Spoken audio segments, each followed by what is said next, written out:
பழுத்து தொங்கின. என் பாட்டி மாம்பழத்தை பறிக்க என் மாமாவை அழைத்தார். என் மாமா பெரிய குச்சியை கொண்டு பழங்களை பறித்தார். பாதி பழங்கள் இருந்தன. கூடையில் எடுத்து போட்டார். மீண்டும் பறிக்கத் தொடங்கினார்.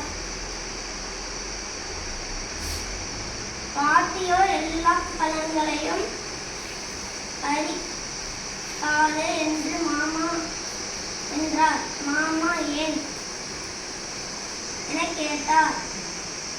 எல்லா பழங்களையும் பறித்து விட்டால் பறவைகள், அணில்கள், குரங்குகள் எங்கே போகும் என்றார் பாட்டி.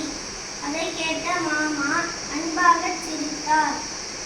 பாதி மாம்பழங்களை மரத்திலேயே விட்டுவிட்டார்.